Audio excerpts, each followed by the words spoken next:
Muy buenas, soy Chris Luque, gracias por escuchar el podcast Movement Anthology. Hoy estoy con Mada.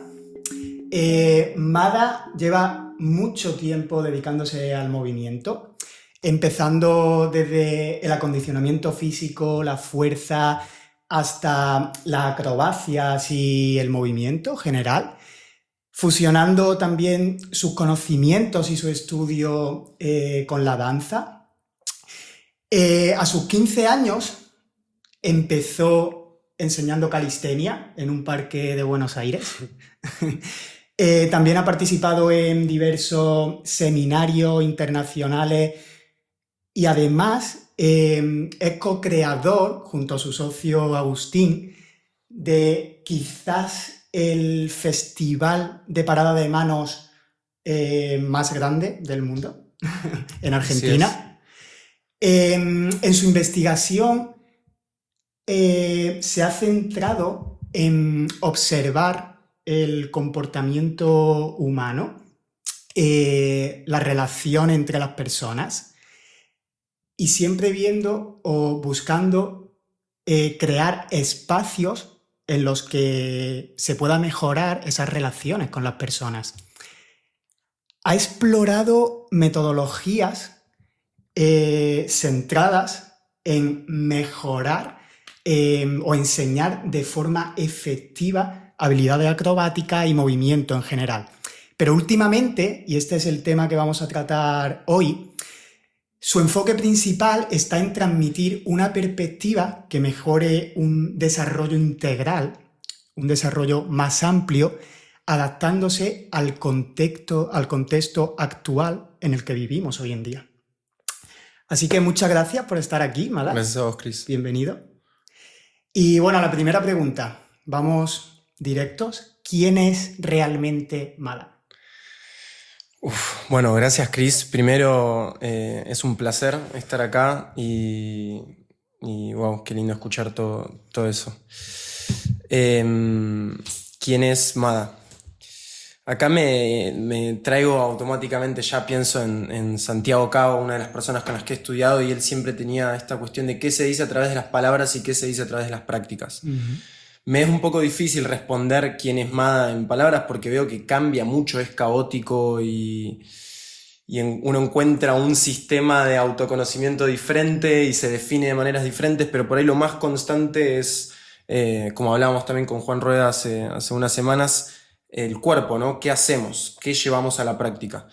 Y en ese aspecto me veo como una persona en búsqueda, en estudio, intentando hacerme mejores preguntas y compartir con las personas ciertos criterios y conocimientos para que juntos nos hagamos mejores preguntas. Con esta idea y también traigo otra cuestión de Santi Cabo de quiénes estamos siendo, no solo quién estoy siendo. Creo que también hay un momento donde es importante dejar atrás la pregunta de quién soy o quién estoy siendo y llevarla en paralelo con quiénes estamos siendo, porque creo que es imposible despegarnos de la comunidad en la que habitamos, del contexto social en el que estamos. Entonces por ahí es empezar a tirar esas preguntas, ¿no? ¿Quiénes estamos siendo? ¿Qué estamos diciendo? Y eso, ¿no? También, bueno, por ahí si tuviese que dar una respuesta más simple diría que amo el movimiento, amo estudiar el cuerpo, me gusta la música y me gusta compartir con personas. Qué bueno. Sí. Me encanta cómo lo planteas, desde quiénes estamos siendo, ¿no? Como en comunidad, como en tribu, ¿no? Y fíjate, aquí lo vamos a unir con la siguiente pregunta. ¿Qué es el movimiento? ¿Cuál es tu perspectiva de movimiento? Me gusta tener la libertad hoy de poder como lanzar definiciones, ya que en el mundo de la cultura del movimiento y todo, siempre se filosofa mucho acerca de la pregunta y se dan pocas definiciones, lo que veo como positivo, ya que da espacio a seguir generando respuestas. Una idea que me gusta a mí es pensar que la práctica de movimiento es la búsqueda activa de un buen vivir. del buen vivir que cada uno encuentre. Y creo que lo que diferencia, porque creo que todas las personas están en búsqueda de vivir más y vivir mejor, y esto lo hablamos con David de Ponte, de Full Músculo, justo yendo para el Festival de Parada de Manos, esta idea de no solo alargar la vida, pero ensanchar la vida. Y me trae mucho a una frase que digo mucho, que es enaltecer nuestra capacidad de habitar los espacios, desde el cuerpo. Entonces, en esta idea de que todas las personas buscamos ensanchar, alargar la vida, al punto de que si una persona no quiere alargar y ensanchar su vida, se lo considera patológico. Digamos, una persona puede decir que no quiero vivir eternamente, pero sí va a decir que quiere vivir mejor. Una persona, digo, si cualquiera de nuestros amados o amigos nos comunica que no le interesa vivir más y que no le interesa vivir mejor, nos preocupamos. Claro. Entonces, partiendo de la base de que esa es la búsqueda común que tenemos, quizás el propósito detrás de todas nuestras prácticas, creo que la práctica de movimiento o un practicante de movimiento es la persona que busca llevar a la praxis, o sea, busca hacer praxis, busca hacer una práctica en base a esas ideas que va encontrando en el camino. Y el camino es la búsqueda de ese buen vivir que nos lleve a vivir más y vivir mejor.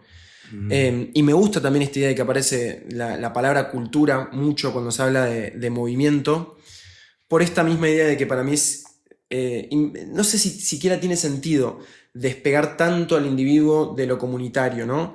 Y entender que para mí las posibilidades que se nos habilitan como personas son las que están siendo habilitadas, aunque a veces no lo parezca, aunque a veces como uno, como individuo, se sienta transgresor, sienta que está haciendo algo diferente, pero no se puede olvidar que está haciendo algo diferente de otra cosa. O sea, yo puedo contraponer a la propuesta que existe en comunidad, o puedo acompañarla, pero siempre estoy situado dentro de ese contexto, dentro de esta sociedad, dentro de estas posibilidades que podemos romper o alinearnos con, o sea, agregarnos o desagregarnos, pero siempre en relación con contexto y comunidad.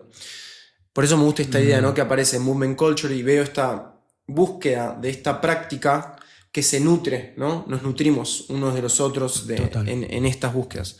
Pero diría eso, ¿no? Como quizás la práctica de movimiento como un camino más de autoconocimiento y de desarrollo personal, donde buscamos hacer cuerpo esas ideas y esas conclusiones que vamos encontrando en el camino, en la búsqueda de ese buen vivir. Mira, me encanta el concepto de ensanchar, de no alargar, bueno, también alargar, pero ensanchar la vida, vivir mejor, ¿no? Buscar vivir mejor. Y yo creo que a muchas personas le pasará y se sentirán identificadas con esto. Y es que yo siento que vivimos en la era de la desinformación, o la sobreinformación. Y el concepto de qué es el movimiento o la cultura del movimiento no es fácil definir porque es bastante amplio, pero claro, ¿cómo saber si lo que estamos haciendo, lo que estamos practicando o la información que estamos recibiendo es la correcta o la que nos va a llevar a vivir más y a vivir mejor? Me encanta esa pregunta. Lo conecto con la pregunta anterior, y antes de entrar por ahí en consejos prácticos quizás para guiarse, ¿no? En este mar de sobreinformación, pienso esta idea de por qué también me parece tan potente la práctica de movimiento, porque no podemos hacer cuerpo todas las ideas que nos encontramos o que leemos. El embudo es un embudo. Uno puede leer mucho, puede ver muchos posts en Instagram, puede charlar de muchas cosas, hablar de muchas cosas, pero no te da el tiempo para que todas esas cosas bajen al cuerpo. Entonces, elegir la práctica de movimiento también nos conecta de nuevo con el ritmo en el que se ve crecer un árbol, ¿no? La velocidad, eso también, los tiempos. La mente empieza a funcionar con estos tiempos de redes sociales, donde swipeo tips, consejos, diferentes paisajes, ideas, personas. Sin embargo, el cuerpo sí, digamos, la mente puede entrar en esos tiempos, pero los procesos biológicos y orgánicos están mucho más vinculados con el tiempo que lleva que una semilla se vuelva un árbol, que con todas las ideas que podemos hacer o el tiempo en el que una calculadora puede hacer una multiplicación.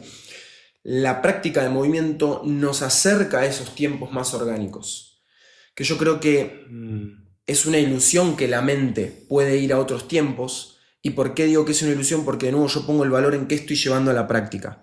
Y uno ve, vinculándolo con la primera pregunta de quién estoy siendo y centrarme más en qué estoy haciendo, más que lo que digo que soy. Porque podemos decir muchas cosas, pero si apuesto que si todos los oyentes de este podcast en este momento se preguntan cómo vivieron los últimos 5 años, van a encontrar muchísimas constantes. Tendemos a llevar a la práctica de manera rutinaria y de manera habitual muchas acciones.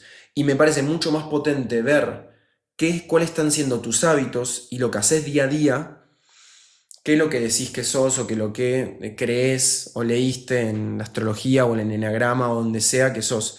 Cómo está siendo basado en la observación objetiva, entre comillas, de lo que estoy llevando a la práctica.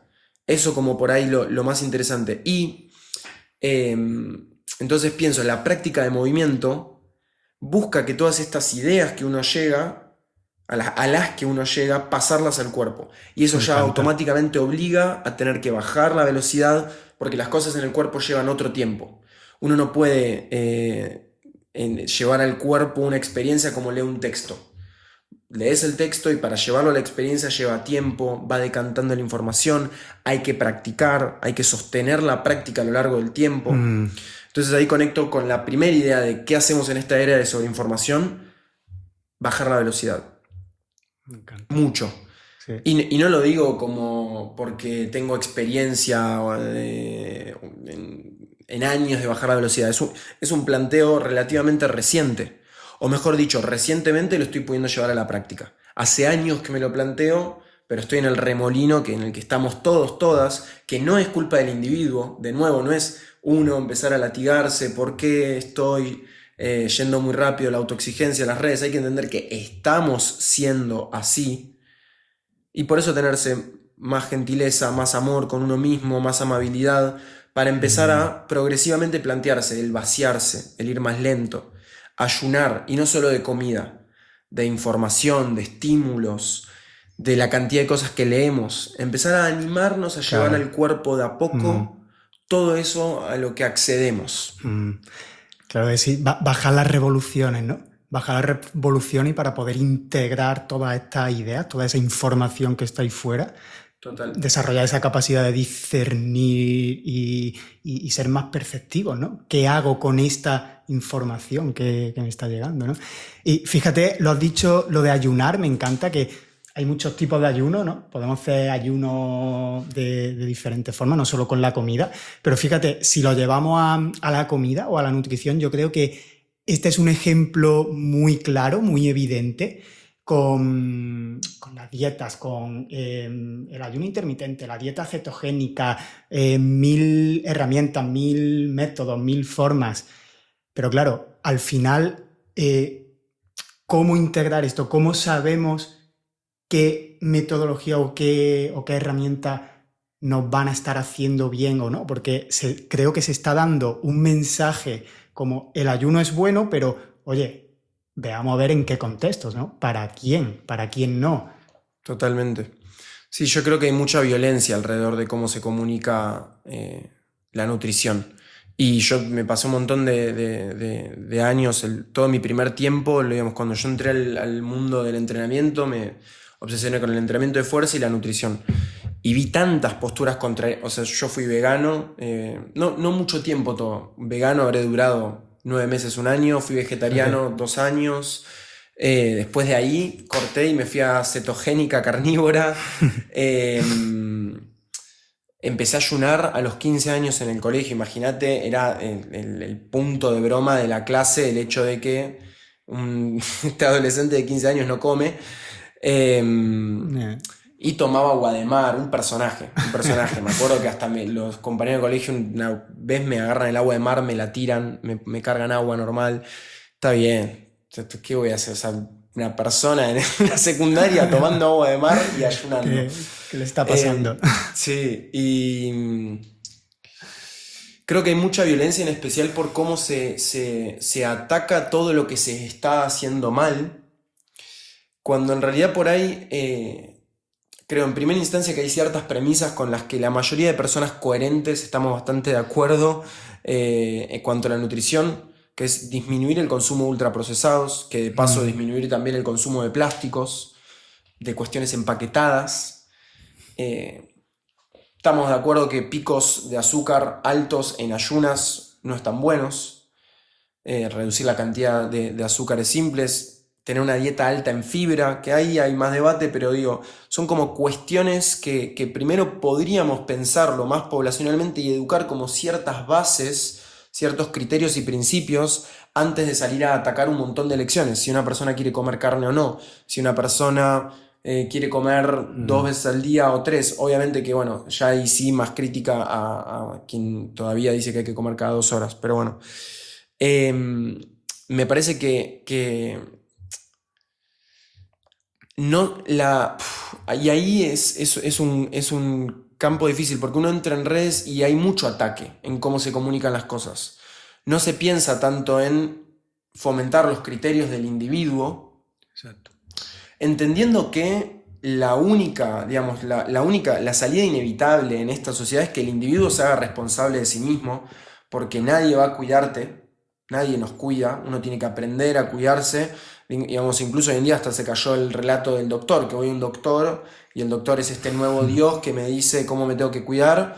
Yo por suerte tengo el placer de tener una doctora que me acompaña, que Mariana, me olvidé el nombre, me encantaría poder tener el apellido, pero que la primera sesión que tuve me escuchó 2 horas, me escuchó como 1 hora y media antes de... Claro. Fue una sesión de 2 horas, me habrá escuchado 1 hora y cuarto y después empezó a decirme lo que ella pensaba, cómo lo pensaba, me preguntó cómo me sentía, me preguntó qué pensaba, digamos, vinculado al síntoma, el contexto mental, emocional, y a lo que voy es, con la nutrición se nota que hay mucho ataque que desempodera al individuo o genera dolor en pos de hacer una venta y no tanto fomentar los criterios individuales para que la persona se empodere y pueda tomar decisiones basadas en su contexto, como vos bien mencionaste. Claro, es que aquí, fíjate, por supuesto que como individuo tenemos la responsabilidad, ¿no?, de analizar nuestro contexto, de ver pues qué pautas son más adecuadas para nosotros, pero bueno, no siempre tenemos las herramientas o los conocimientos, ¿no? Y yo creo que aquí delegamos esta responsabilidad en los profesionales, en médicos, nutricionistas o en entrenadores en cuanto al movimiento. Pero claro, estamos teniendo en cuenta si todo esto, todas estas pautas son correctas, son las correctas, están bien planteadas, o qué se está haciendo mal en el planteamiento de estos modelos en cuanto a salud, actividad física, ejercicio físico. Mira, ahí voy a traer una experiencia anterior vinculada con una pregunta anterior de este primer paso, donde hablo de lo primero es bajar.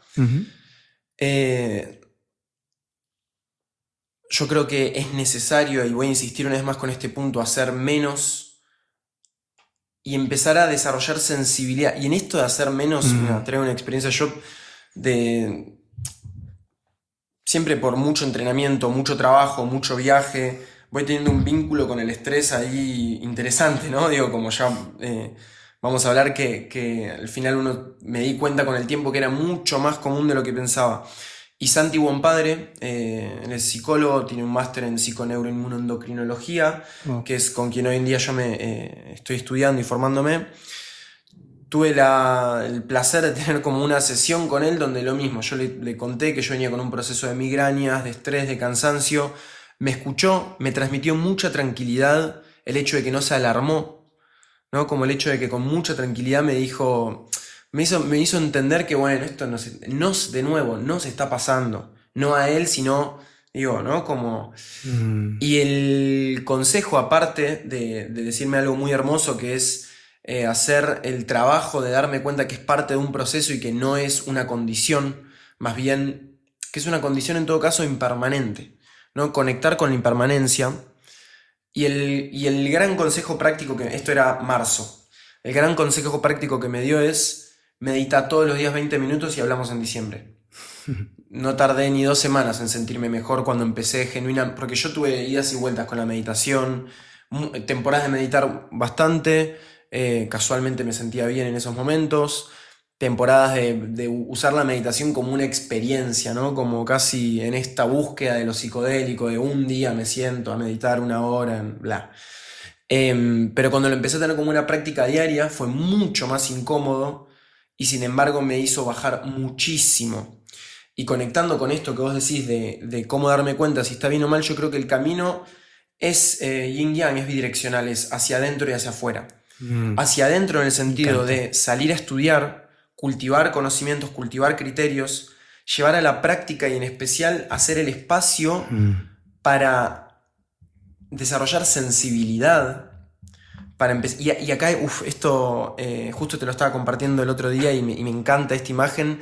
Yo estaba viviendo un tiempo, no fue mucho, habré estado unas semanas en una comunidad en la Patagonia Argentina. Estaban creando una comunidad, yo solo pasé por ahí, me enamoré de la gente y pregunté si podía quedarme un tiempito ayudándoles. Estaban construyendo casas. Y había, me acuerdo, Nico, que tenía un hijo, que el hijo, no me acuerdo, en ese momento estaba haciendo un capricho porque quería comer chocolate o una cosa. Y me acuerdo de una imagen muy hermosa en el medio del bosque, había un fuego. Se sienta Nico al lado del fuego y se sienta el hijo en su regazo y le empieza a hablar de que la comida hay que sentirla en la boca, pero también hay que sentirla en el cuerpo. Canta. Hermoso, hermoso, totalmente inspirador. Digo,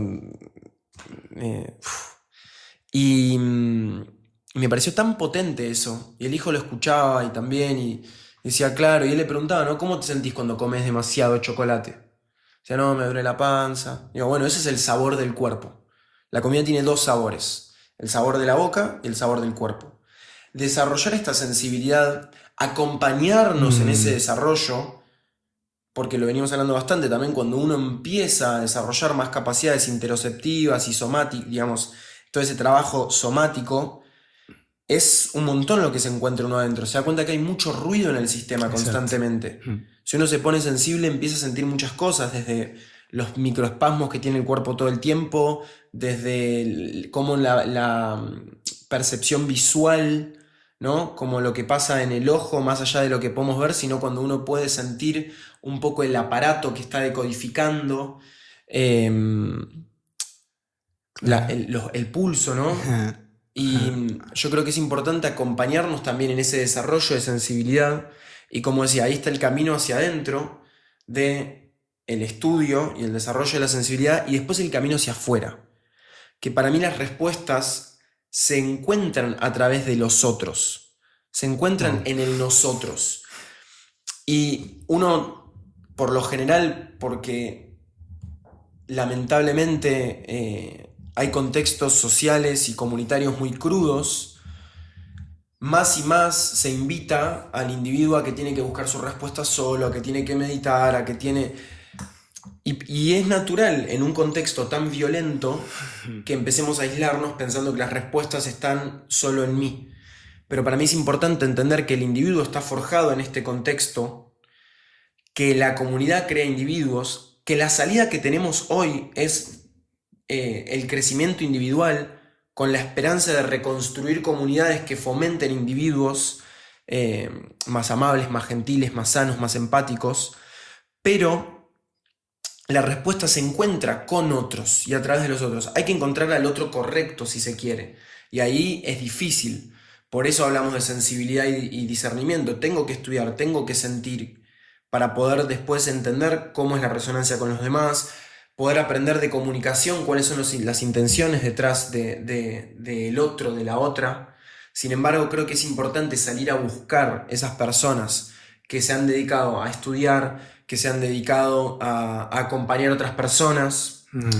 Y acá, por ejemplo, me encanta muchas de las perspectivas, por ejemplo, de personas como Carlos Jaramillo, que no solo se dedican a estudiar y leer papers y entender la ciencia, sino que tienen calle, tienen consultorio, están tratando con personas, están acompañando a personas y adaptan todo ese conocimiento al nivel de conciencia o conocimiento que esas personas van teniendo, en pos de dar la mano y acompañar al cultivo de criterio, de conocimiento, de responsabilidad, no de culpa, de nuevo, porque el individuo no es culpable del nivel de sobreinformación, el individuo no es culpable de haber nacido en un entorno súper violento, y por esto también lo digo viniendo de Latinoamérica, ¿no?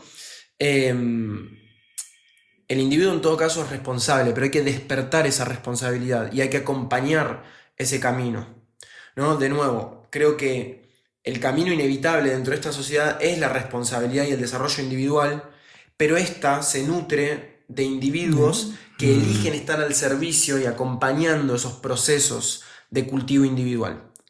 Por eso digo, creo que es para adentro y es para afuera. Tenemos que encontrarnos. Sí, sí, total. Buah, me encanta esta idea. Y mira, conectándolo con esto, y esto es algo que me compartiste en una de las clases que estuve contigo, como cuando un individuo expresa pues, esos niveles de estrés o expresa alguna dolencia, alguna enfermedad, realmente lo que está manifestando ahí es como hay en comunidad es donde de donde viene eso que está representando. Esta imagen de la ¿sabes? piel. Esta idea. Sí, o sea, me sí, gustaría que viene con esto que estamos hablando, pero me gustaría que la desarrollase un poco. Esto un poco, esta idea se la debo a Anna Oldekop, que es mi psicóloga, una mujer increíble, muy estudiada, muy leída, de la que aprendo un montón. Es impresionante porque para mí encontrarla a ella no fue solo un proceso de terapia, incluso más que un proceso de terapia, es una clase cada vez que me siento a hablar con ella. Qué bueno. Una persona leída desde filosofía, psicología, mucha admiración. Esta idea de que uno en realidad también está sintomatizando lo que no se está pasando, ¿no? De algún modo, un individuo que expresa síntomas, que se enferma, que se deprime, que tiene ansiedad, es como si nos imaginásemos la humanidad como una gran piel, un gran organismo, y ese individuo es como un grano que sintomatiza la toxicidad que se está manejando.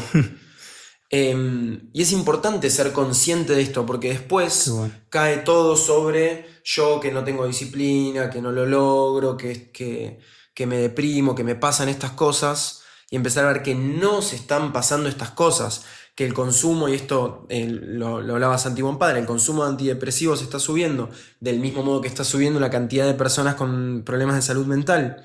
Entonces claramente las pastillas no están siendo una respuesta. Nos está pasando.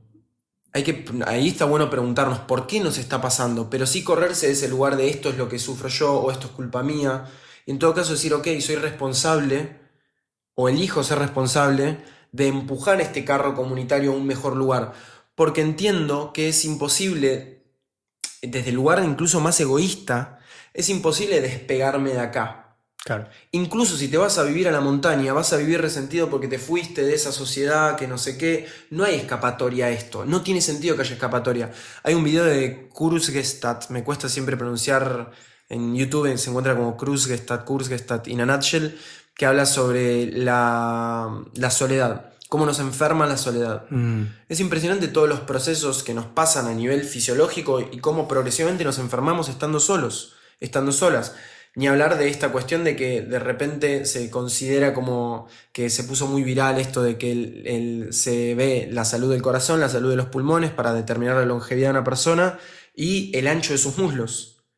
Porque el hecho de que la persona tenga más musculatura hace que pueda caminar más, lo que hace que se pueda acercar a otras personas, que no se quede sola, y es a través de los vínculos sociales.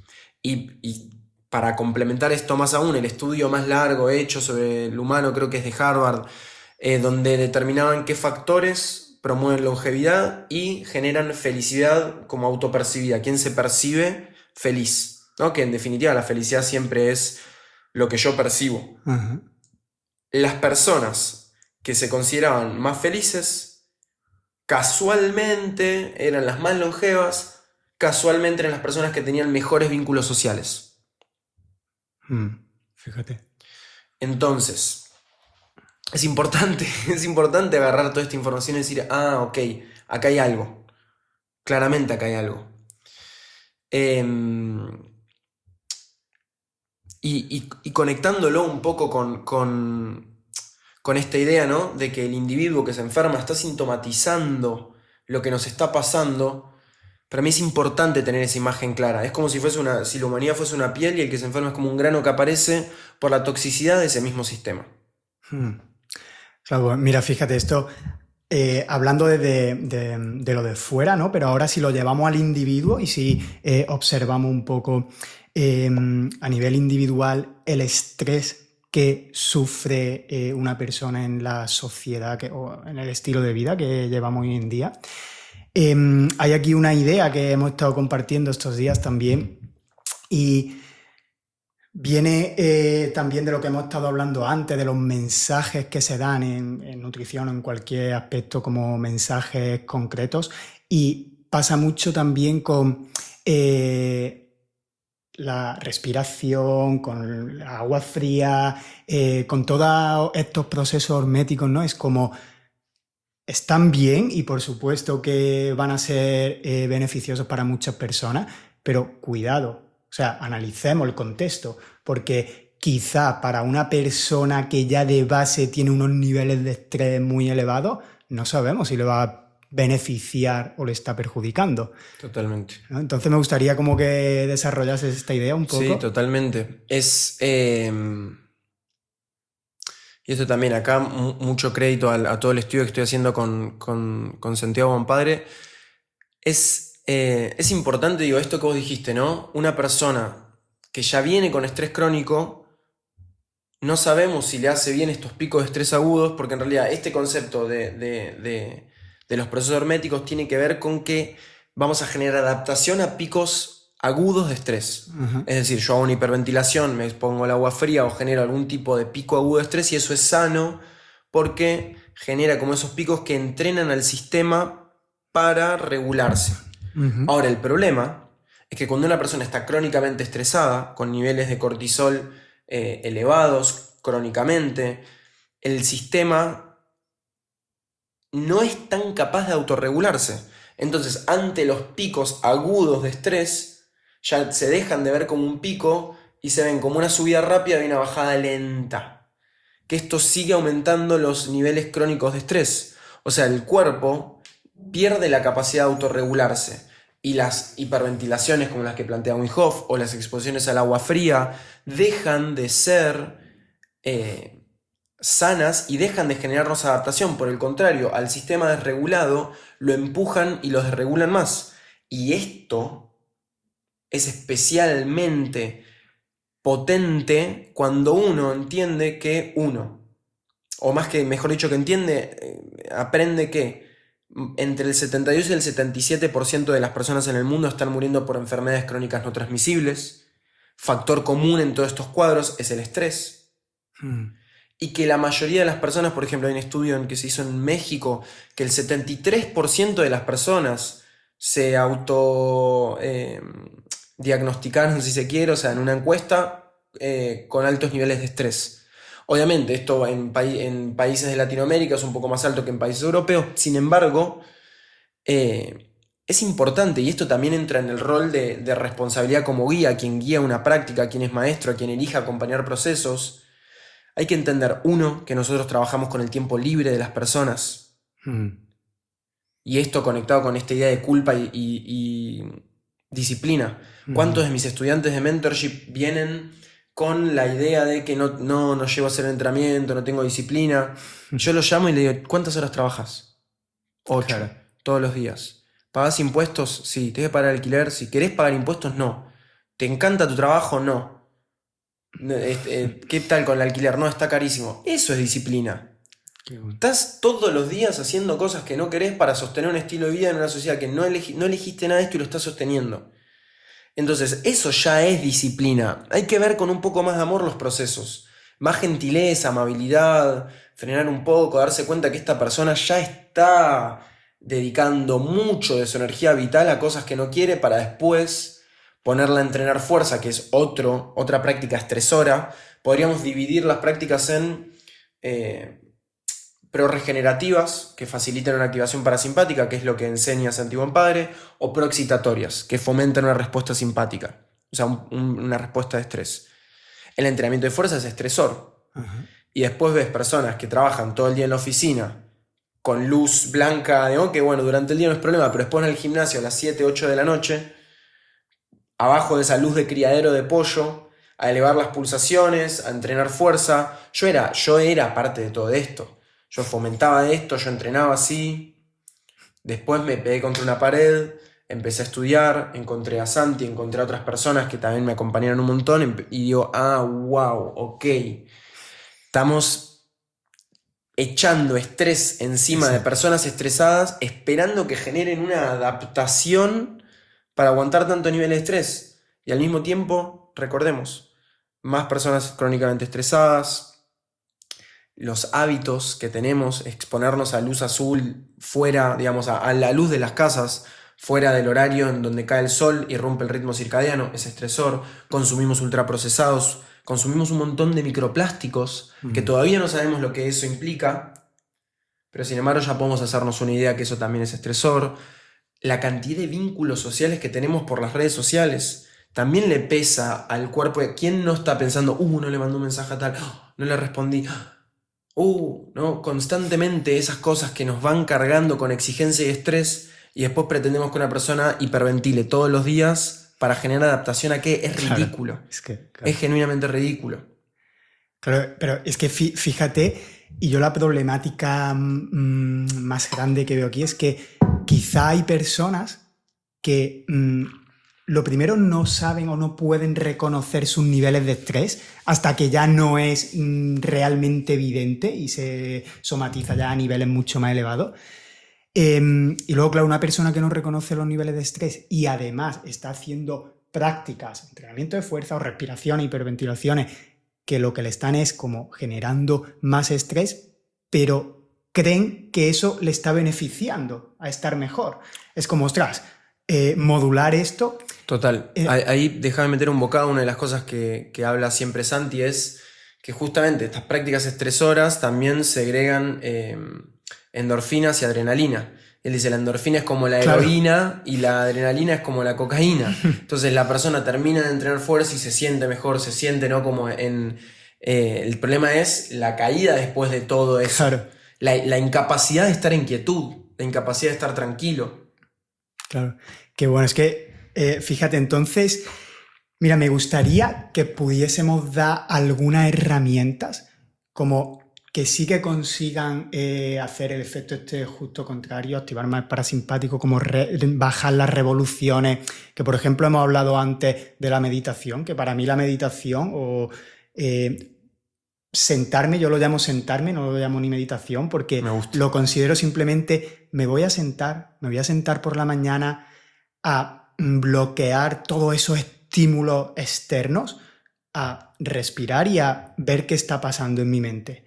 Otra herramienta que a mí me encanta es volcar los pensamientos en un papel, o sea, llevar un diario o simplemente el día que estoy con esa carga mental, con tantos pensamientos, simplemente el hecho de volcar en un papel mis pensamientos y poder identificar cuáles sí son importantes, a los que les debo dar prioridad y los que los puedo dejar pasar, eso ya automáticamente nos va a hacer bajar. Entonces, mira, sí que me gustaría que desarrollases en cuanto a la respiración, porque en la última clase que estuve contigo también me gustó mucho las herramientas que daba en cuanto a respiración, que considero que es eso, nos va a ayudar a bajar esos niveles de estrés, pero ¿qué respiración? Porque no todas las respiraciones nos van a ayudar a esto. Entonces, ¿cómo identificamos o qué herramienta nos daría? Respecto a la respiración, la respuesta para mí es respirar menos. Como el planteo que viene de Buteyko, que hace Patrick McKeown, que Santi Padre para mí tiene la mejor información al respecto. La idea es respirar menos. ¿Sí? Hablamos en breve, hablamos esto de simpático, parasimpático, lo mencionaste, la respuesta de estrés asociada al simpático que moviliza energía, los procesos de regeneración de energía, de regeneración en general, de digestión, que están asociados al parasimpático, ¿sí? Entonces, El simpático parasimpático son dos respuestas autónomas que no controlamos directamente. Yo no puedo sentarme y decir, bueno, simpático o parasimpático, sino que nuestro contexto y nuestras prácticas influyen a cómo se va dando esa respuesta. El simpático tiende a ultrasensibilizarse, digamos, a responder, a activarse cada vez más rápido ante estímulos cada vez menores, y el parasimpático pierde su capacidad justamente de, como dice Santi, parar al simpático, de regular. Entonces, la respiración es una forma muy directa de afectar estas respuestas.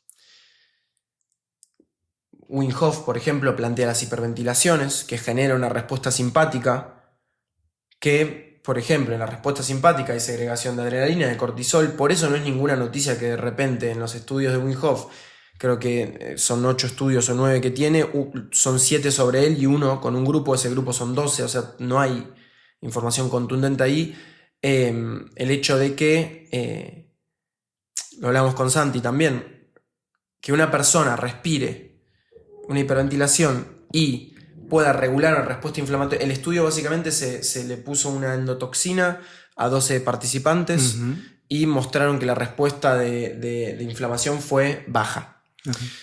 Más baja que, o sea, pudieron regular mejor la respuesta inflamatoria. Ahora, el tema es que justamente el simpático tiene esta respuesta inflamatoria porque la adrenalina es antiinflamatoria, porque el cortisol es antiinflamatorio, de ahí salen los corticoides. Entonces, salgo un poco de Wim Hof, vuelvo a hablar de la perspectiva de respirar menos, en contra de esta idea de hiperventilar. Respirar menos ayuda a oxigenar más el cuerpo, ¿sí? Porque empezamos a acumular más cantidad de dióxido de carbono, que el dióxido de carbono, por el efecto Bohr, facilita la entrega de oxígeno de la hemoglobina a las células, ¿sí? Los medios ácidos hacen que la hemoglobina debilite el enlace con el oxígeno, el dióxido de carbono acidifica. Entonces, el hecho de que el dióxido de carbono sea desecho de la respiración celular hace que cuando se da la respiración celular se sale el dióxido de carbono, acidifica el medio, lo que facilita que vuelva a darse la respiración celular. Ahora, la hemoglobina siempre está saturada de oxígeno. Respirar más, por lo general, siempre está en el 97, 96. Respirar más no sube estos niveles. Respirar menos tampoco los baja. El oxígeno sobra, abunda. Entonces, respirar más nos quita dióxido de carbono, no nos da oxígeno. Entonces, digamos, esta idea de que respirar más hiperoxigena es un mito. Incluso lo que hace respirar más es que nuestra oxigenación caiga, porque el dióxido de carbono, aparte de facilitar la oxigenación, también es vasodilatador, es broncodilatador. Cuando respiro más hay vasoconstricción.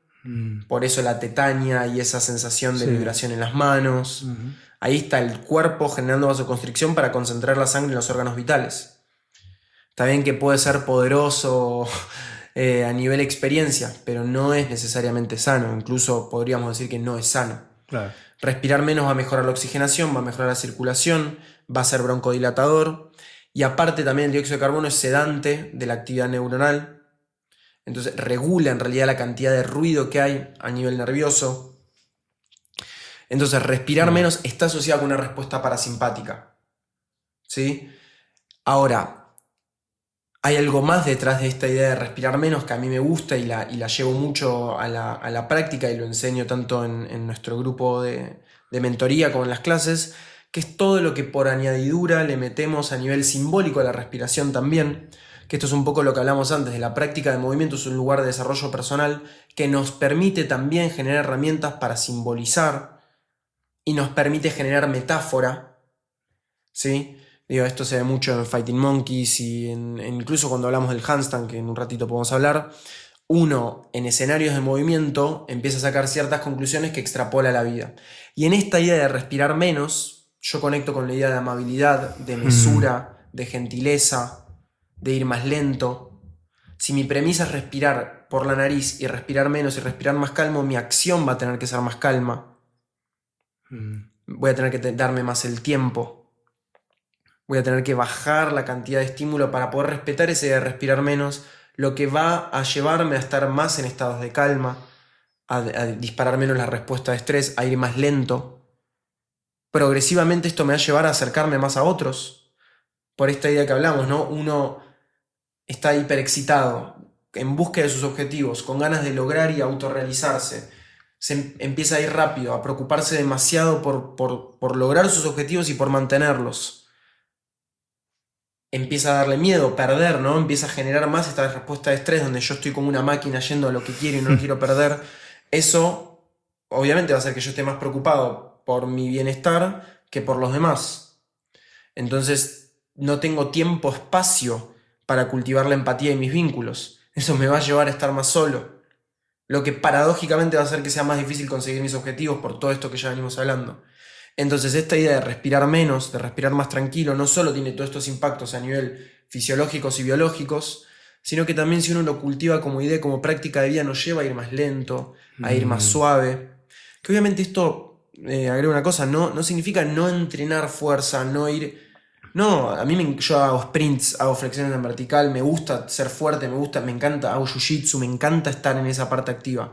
El tema es poder regularlo, compensar esa cantidad de entrenamiento que hacemos con la relajación. Y esta imagen que trae Patrick McKeown en uno de sus libros, de que a los ninjas o a los samuráis, nunca me acuerdo bien, después de una práctica de combate, se les ponía una pluma abajo de la nariz. Si la pluma se movía, es decir, si estaban respirando, digamos, un volumen más alto, no estaban listos para el combate real. O sea, esta idea de poder mantener la calma, ¿no? De poder explotar, disparar, hacer la fuerza, pero volver regular. Claro. Fíjate el nivel de percepción, ¿no? El nivel de conocer, de conectar realmente con tu cuerpo, ¿no? Y hay una idea aquí que me encanta y también la estuvimos conversando el otro día y es, por ejemplo, en un handstand, en una parada de manos que hemos hablado antes, que comentábamos cómo cuando tú ves a una persona haciendo un handstand, te está dando mucha información del proceso en el que está esa persona. O sea, la fase de su vida en la que está. Simplemente lo que está expresando, representando esta postura, esta figura, ya te está como dando información de el nivel de desarrollo que tiene esa persona. Sí, abriría handstand y abriría de movimiento, cómo una persona se mueve. Exacto. El movimiento comunica mucho. Por eso también es interesante, de nuevo, vuelvo a esta primera idea que traje, ¿no? De quién estoy siendo basado también en cómo me estoy moviendo, qué estoy llevando a la práctica, qué estoy haciendo en este plano. Y ahí es un poco mi interés máximo sobre lo que me falta muchísimo estudio, pero en ese camino estoy, que tiene que ver con entender toda esta comunicación sutil. Digo, premisa de Václavic de comunicación, todo comunica. No se puede no comunicar. Todo lo que hacemos, la forma, la postura que tenemos, la forma en la que estamos y habitamos un espacio, comunica. Ahora, la forma en la que nos movemos habla muchísimo de nosotros, de nosotras. Es muy potente. El tema es que no tenemos la sensibilidad usualmente para verlo y observarlo. Bueno, ahora van a ser en breve 10 años que doy clase. Empecé muy de joven, como mencionaste. Y cada vez más me doy cuenta de todas las cosas que puedo ver de una persona. Me doy cuenta quién... Digamos, sin querer ser adivino y ni siquiera nunca doy esa información por hecho. No hago nada con esa información. Por ahora solo cultivo la observación. Me doy cuenta de muchas cosas de los procesos individuales, emocionales o a nivel, si tiene facilidad o dificultad para comunicar, en base a, por ejemplo, proxémica. Cómo la persona se para en relación al grupo. Dónde se para. Cuánto se acerca para hablarle a quién. La postura. El nivel de tono y tensión que tiene al moverse. La velocidad. El ataque, ¿no? El ataque, digo, como en la nota cuando empieza con un volumen muy alto. Yo también, la forma de la persona de explotar en su movimiento o de progresivamente entrar en movimiento. Hay mucho de cómo nos movemos, más allá de lo que hacemos. Por eso quito el handstand de ahí, ahora hablamos del handstand, pero digo, por el handstand tiene un qué muy potente, que hablamos de que identifica, bueno, cosas que ahora entramos, pero el cómo nos movemos habla mucho de nuestro momento en el proceso, de quiénes estamos siendo, justamente. También es interesante preguntarnos a nivel social cómo nos estamos moviendo, qué tipo de sociedad estamos construyendo. Ahora, a nivel de handstand, a mí le dediqué años, o sea, entrené años a la vertical al punto de poder parar un brazo, o sea, le dediqué mucho tiempo. Hoy en día me alejo de esa práctica, no le veo tanto interés ni potencia, Creo que estamos tirando de los pelos todo el tiempo para decir no, porque te da constancia, porque te da esto, porque te da lo otro, pero sentarte a meditar todos los días, media hora, una hora, es mucho más difícil que hacer una vertical, mucho más difícil que hacer una vertical un brazo. Y creo que la vertical puede ser un contenedor de contenidos interesantes, pero esos contenidos pueden estar en muchas otras formas. Claro. ¿Qué pasa con la parada de manos? Que es también forma parte de la estética de cierto grupo de gente. Es un elemento identificador, nos hace sentirnos parte de, porque los que practicamos movimiento hacemos esto otro, y usualmente vemos y decimos, claro, una parada de manos habla del nivel de práctica. Porque tenemos el ojo desarrollado para eso y porque como todos y todas lo intentamos, sabemos que es difícil. Entonces cuando vemos a alguien haciéndolo decimos, esta persona hizo algo difícil. Sin embargo, si estuviésemos intentando hacer otras cosas, le estaríamos poniendo valor a otros elementos. La parada de manos lo veo más como un elemento que comunica dentro de un contexto y una comunidad, más que en sí una gran habilidad. Nos identifica, nos permite posicionarnos a nivel estatus. Digo, este ejercicio lo puede hacer cualquiera. Vas con tu café o tu mate, te sentás en un parque de calistenia y mirá los grupos que practican calistenia. Tienen ahí una estructura. El profe, el alumno que es un poco más pro que el profe, los adolescentes que están recién empezando. Y más o menos tengo el placer de haber conocido muchas partes del mundo y viajar un montón, y en todas las plazas ves las mismas dinámicas.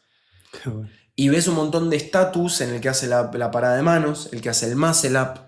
Son elementos que no solo permiten que una persona haga algo, sino que también comunica a un grupo. Me posiciona dentro de un grupo. Y ahí también tienen mucho poder. Y ahí igual también está bueno preguntarnos, ¿con qué propósito lo hago? ¿Quiero estar en esa posición? ¿Qué estoy construyendo? ¿Cómo? Y ahí me voy un poco más y me permitís irme. Sí, claro. No me acuerdo quién, creo que era el Sufi, que decía, me voy por las ramas, pero en las ramas se encuentran los frutos. Bueno. Entendemos que, y por ahí es lo que a mí me interesa, se construyen, y esto viene mucho de mi estudio de urbanismo con Santiago Cabo. Yo lo llevo al espacio privado, Santiago Cabo lo ejerce sobre los espacios públicos, igual también lo llevo mucho al espacio público. Mucha admiración por el trabajo de Santiago Cabo de cartografías sensibles, que es cómo se construye la normalidad dentro de un espacio. Aquello normal de ser pensado, deseado y accionado. Lo que somos y lo que hacemos está muy determinado por aquello que es normal de ser hecho. Y normal no tiene que ver con legal, ¿sí? Normal tiene más que ver con cómo se tensiona la normalidad entre los cuerpos. En sencillo, una acción normal es una acción que yo hago y que no hay reacción alguna. Digo, las personas no reaccionan, nadie se extraña de lo que estoy haciendo, es normal. Voy a un parque de calistenia y hago dominadas. Es una acción normal de ser realizada en un parque de calistenia. Una acción transgresora es una acción que va a ser normalizada por las personas. Me voy a un extremo, pero digo, si yo voy a un parque de calistenia donde están todos entrenando y me siento arriba de las barras y me acuesto imposibilitando el uso de las barras, las personas que fueron a entrenar van a sentir que tienen derecho por sobre mi acción, porque en ese espacio es normal entrenar. Claro. Entonces yo puedo estar acostado en un banco y nadie me va a sacar de un banco, porque me va a decir quiero hacer una vertical en el banco. Sin embargo, si yo me acuesto sobre las barras, va a venir alguien y decir, che, acá venimos a entrenar. Entonces lo normal de ser realizado en ese espacio son las prácticas de entrenamiento, no la práctica de lectura sobre las barras.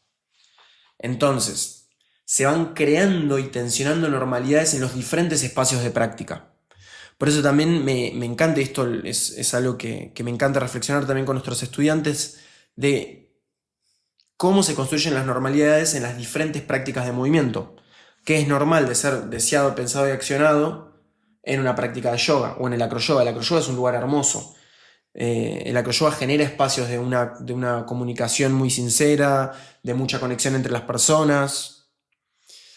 Alrededor de la parada de manos hay mucho individualismo. Necesito practicar solo, en silencio, estar con mis cosas, estar acá haciendo mi práctica.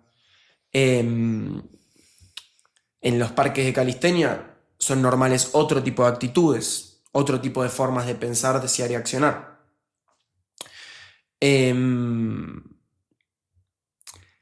Sí, mira, fíjate, me encanta esto que estás presentando, porque ¿qué estamos normalizando en la sociedad esta en la que vivimos, ¿no? Si nos paramos a observar qué son las cosas que se han normalizado y qué es lo que se supone que no es normal, yo personalmente me da miedo cuando me pongo a analizarlo, ¿no?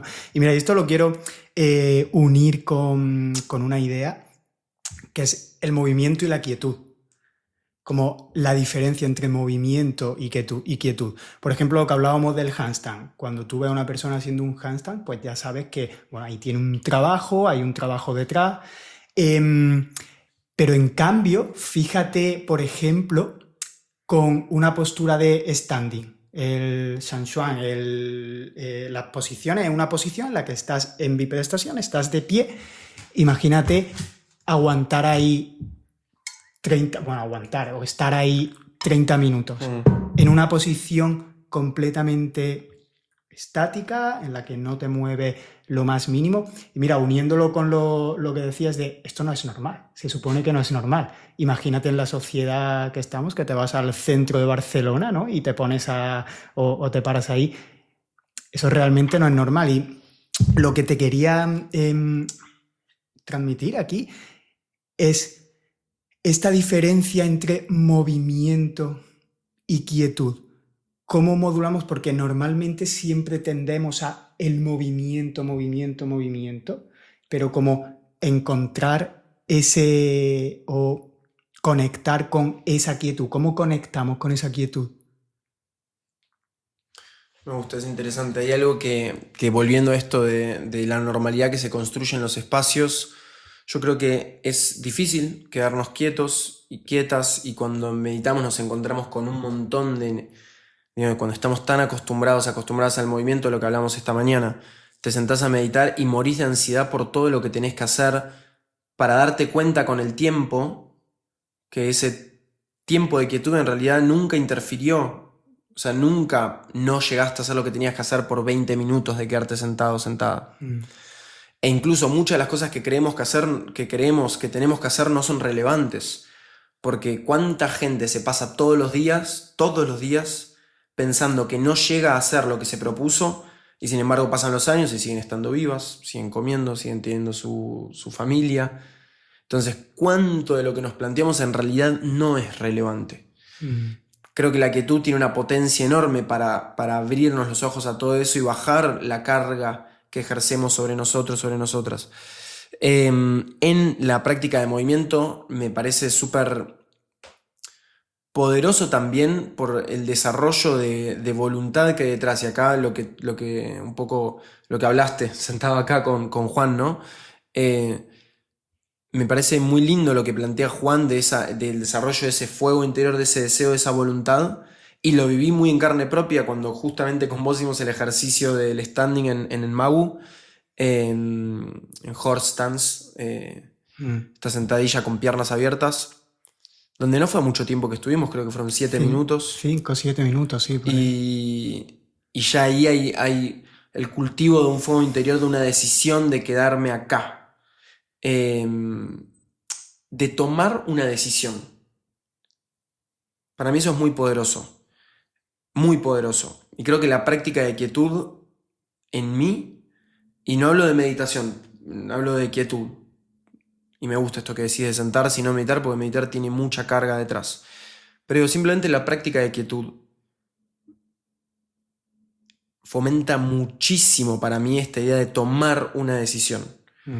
Que es especialmente difícil, creo, hoy en día, que todo está tan abierto, que todos los conceptos muchos conceptos, no todos, muchos conceptos se revisan, que las cosas se relativizan mucho, que está la caída de los grandes relatos de Dios y de estas grandes verdades cayeron, y ante el conocimiento y entender que, bueno, no hay moral en el universo, no hay bien, no hay mal. Esto que me dijo Juan a mí me encantó. Me dice, en el universo, in the grand scheme, estamos hablando en inglés, no existe bien o mal, pero vos no sos el universo, sos humano. Y para vos existe el bien y el mal y lo sentís en el cuerpo. Qué bueno.